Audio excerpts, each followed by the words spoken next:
আমরা মহাভারতে দেখি যে মহামতি ভীষ্ম যখন ষড়যন্ত্রায় ছিলেন, উনার ইচ্ছামৃত্যু থাকা সত্ত্বেও উনার প্রাণটা বহির্গত হচ্ছিল না। উনি নিজেই চাইলে পারতেন উনার দেহ থেকে প্রাণটা বহির্গত করে দিতে, উনার ইচ্ছামৃত্যু করতে, কিন্তু তাও তিনি এতদিন কেন ষড়যন্ত্রায় কষ্ট ভোগ করেছেন? উনার শরীরে বিন্দুমাত্র জায়গা ছিল না যে উনার স্বর বৃত্ত হয়ে যায়, কিন্তু তাও কেন উনি কিসের অপেক্ষা করছিলেন? উনি অপেক্ষা করছিলেন যে কখন সেই অনাদির আদি গোবিন্দ, সচ্চিদানন্দ বিগ্রহ, অনাদির আদি গোবিন্দ, সেই গোবিন্দ কখন আমার সামনে এসে। যদি শ্রী গোবিন্দ আমার মৃত্যুর আগে যদি শ্রী গোবিন্দ আমার সামনে নাই আসেন, তাহলে আমার মরাটাই তো বৃথা, মৃত্যুটাই তো বৃথা। মরব কেন? কিসের জন্য মরব? আসিব যাইব চরণ সেবিব। আমার মৃত্যু হবে, কিন্তু মৃত্যু তো হবেই, এই দেহের পতন তো হবেই, দেহটা তো অনিত্য, জড় পদার্থ দ্বারা এই দেহ ধরে আছে। তাহলে মৃত্যু, এই দেহের মৃত্যু হবে, কিন্তু আত্মার তো কোনো মৃত্যু হয় না। আমি এই শ্রী ভাগবতামৃতে বলা আছে, এই দেহটা হচ্ছে আমাদের সুদুর্লভ, মানে শুধু দুর্লভ না, সুদুর্লভ, মানে ভজনের জন্য এই মানব দেহটাই হচ্ছে একমাত্র উপযুক্ত। দেব শরীরে কখনো ভজন হয় না, দেবতারা কখনো ভাগবতামৃত শোনার অধিকার রাখে না, দেবতার শরীরে কখনো ভজন হয় না। এই ভজন পশুর শরীর দ্বারাও ভজন হয় না, ভজনটা হয় একমাত্র মানব শরীর দ্বারা। তাহলে মানব শরীর দ্বারা যদি ভজন হয়, তাহলে আমি মানব শরীর প্রাপ্ত হয়ে আমার সেবা দ্বারা যদি অচল বিগ্রহকে আমি সচল করতে না পারলাম, তাহলে আমার এই জীবন ধারণের কি অর্থ? বিগ্রহ নহে তুমি সাক্ষাৎ প্রবৃত্ত নও, তুমি বিগ্রহ নও। আমরা বিগ্রহ দেখি, আমাদের চোখে কাঠ, পাথর, মাটি, সিমেন্ট, ওইসবের বিগ্রহ দেখা যায়।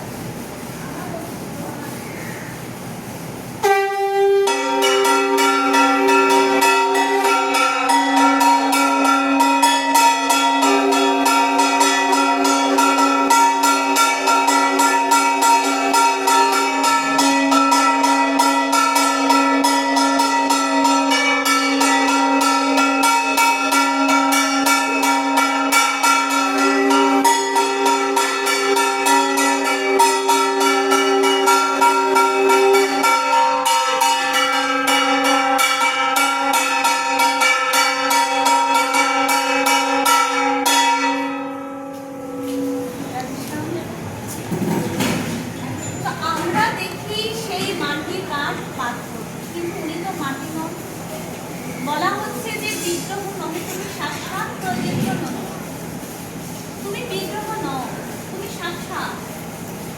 ভক্তের কাছে ভগবান সাক্ষাৎ, সাক্ষাৎ ভগবানের স্বরূপ ফল।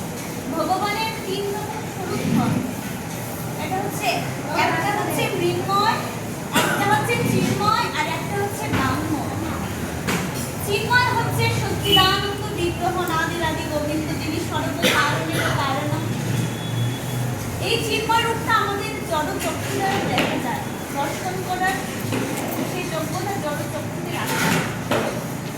আরেকটা স্বরূপ হচ্ছে ভগবানের মৃন্ময়, মানে এই জড় পদার্থ, সেই বালি, সিমেন্ট, কাঠ দিয়ে যে বিগ্রহটা তৈরি করা হয়, সেটা হচ্ছে মৃন্ময় ভগবান। মৃন্ময় স্বরূপে মৃন্ময় হচ্ছে কি, যে এই জড় পদার্থ দিয়ে তৈরি, কিন্তু আসলে এটা জড় সাক্ষাৎ, এখানেই ভগবান সাক্ষাৎ স্বরূপে বিরাজ করেন। আর একটা হচ্ছে ব্রাহ্মণ, মানে সেই বাক্য দ্বারা যে ভগবানের স্বরূপটা হচ্ছে, সেটা হচ্ছে ব্রাহ্মণ। এই ব্রাহ্মণ স্বরূপটাই হচ্ছে ভগবানের যে শ্রীমদ্ ভাগবত, শ্রী গীতা, শ্রী চৈতন্য চরিতামৃত। শ্রীমদ্ ভাগবত শুধু একটা সাধারণ গ্রন্থ নয়, সেটা সাক্ষাৎ ভগবানের অঙ্গ স্বরূপ। শ্রীমদ্ গীতা এটাও প্রত্যেকটা গ্রন্থ, শ্রী শ্রী চৈতন্য চরিতামৃত সাক্ষাৎ মহাপ্রভুর গ্রন্থ, সাক্ষাৎ মহাপ্রভু। এর জন্য কি যে আমরা দেখি, আমরা অনুভব করতে পারি, সেই অনুভবটা হবে কখন? সেই আত্মজিজ্ঞাসা হবে কখন? শুধু আসলাম আর গেলাম, বয়সটা তো এমনি এমনি চলে গেল। কি করতে করতে যায় আমাদের বয়স? আমাদের সময় সংকীর্ণ, আসলে 1 ঘন্টা 1.5 ঘন্টা 2 ঘন্টায় হয় না। বয়সটা আমাদের কি করতে করতে যায়? জন্মের পর থেকে কি করি আমরা? জন্মের পরপরই আমাদেরকে শেখানো হয় যে তুমি এখন, আমরা একটু বড় হওয়ার পর যখন আমাদের বোঝ হয় তখন কি শেখানো হয় যে তুমি এখন ছোট, তুমি এখন ছাত্র, তোমার এখন শিক্ষার বয়স, তোমার এখন পড়াশোনা করাটা দরকার, তোমার কর্তব্য হচ্ছে পড়াশোনা করা। বড় পড়াশোনা করো, একেবারে সরেও থেকে আমাদের পিএইচডি পর্যন্ত পড়াশোনা চলছে। পড়াশোনা করতে করতে একেবারে গোল্ডেন স্টার করে ভার্সিটিতে পিএইচডি করার পর যে তুমি কি করো, যে আমি পড়াশোনা করলাম, আমি পিএইচডি করলাম, কত চাকরি পেয়েছো? যে না, চাকরি তো হয়নি। ওমা, চাকরি হয়নি, তাহলে পড়াশোনার কি মানে থাকে? তুমি বলে পড়াশোনার সাকসেসটা তো চাকরিতে আমরা যেটা। তারপর আচ্ছা, ভালো একটা বেতনের চাকরি হলো, চাকরি করার পর আচ্ছা বিয়ে থা কিছু করেছো? যে না, বিয়ে তো হয়নি। তাহলে চাকরি করে এত পয়সা কি করবা? জীবনের আসল উদ্দেশ্যটাই তো বিয়ে। বিয়ে করো, ঠিক আছে, ছেলে হোক বিয়ে করলো, মেয়ে হোক বিয়ে করলো। বিয়ে করার পর আচ্ছা তোমাদের সন্তানাদি কিছু হলো?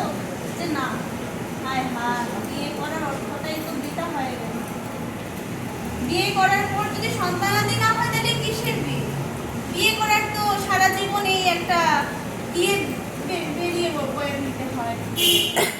আচ্ছা, সন্তানাদি হলো, এখন সন্তানাদি লালন পালন করাটাই আমার জীবনের হয়তো সব থেকে বড় কর্তব্য। সন্তানাদি বড় করো, তারপর ভালো স্কুলে পড়াতে হবে। প্রতিযোগিতা তো গার্জিয়ানদের বেশি থাকে, প্রতিযোগিতা করে করে আমার ভালো স্কুলে স্টার করতে হবে, ক্লাস পেতে হবে।